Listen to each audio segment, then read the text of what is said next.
முன்ஜாமீன் கோரி தேவகவுடா மகன் HD ரேவண்ணா பெங்களூரு நீதிமன்றத்தில் தற்போது மனு தாக்கல் செய்திருக்கிறார். பிரஜ்வல் ரேவண்ணா மற்றும் HD ரேவண்ணா மீது பாலியல் வழக்கு தொடரப்பட்டுள்ள நிலையில் முன்ஜாமீன் கோரி ரேவண்ணா மனு தாக்கல் செய்திருக்கிறார். கூடுதல் விவரங்களை வழங்குவதற்காக செய்தியாளர் செந்தில்நாதன் இணைகிறார். செந்தில்நாதன், விவரங்கள். ஹாசன் மாவட்டம் ஹாசன் நாடாளுமன்ற தொகுதியின் நாடாளுமன்ற உறுப்பினர் பிரஜ்வல் ரேவண்ணா மற்றும் அவரது தந்தை ரேவண்ணா ஆகிய இருவர் மீதும் பாலியல் பலாத்கார வழக்கு பதிவு செய்யப்பட்டிருக்கிறது. சுமார் 3000 வீடியோக்கள் வெளியாகி பெரும் அதிர்ச்சியை ஏற்படுத்தின.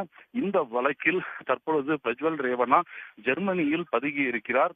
அவருக்கு எதிராகவும் ரேவண்ணாவுக்கு எதிராகவும் விசாரணைக்கு ஆஜராகும்படி சிறப்பு தனிப்படையினர் கடந்த 30ஆம் தேதி சம்மன் அனுப்பியிருந்தார்கள். ஆனால் இதுவரை அவர்கள் இருவருமே சிறப்பு படை முன்பு விசாரணைக்கு ஆஜராகவில்லை. நாளை அவர்களுக்கு நோட்டீஸ் வழங்கி கிட்டத்தட்ட 5 நாட்கள் ஆகியுள்ள நிலையில நாளை அவர்கள் விசாரணைக்கு ஆஜராவது இறுதி நாள். நாளை ஆஜராகவிட்டால் அவர்கள் இருவரும் கைது செய்யப்படலாம் என்ற நிலை தற்பொழுது ஏற்பட்டிருக்கிறது. இதன் அடிப்படையில தான் தற்பொழுது ரேவண்ணா, அதாவது தேவகவுடாவின் மகன், முன்னாள் அமைச்சரான ரேவண்ணா பெங்களூரு செஷன்ஸ் நீதிமன்றத்தில் தனக்கு ஜாமீன் வழங்க கோரி மனு தாக்கல் செய்திருக்கிறார்.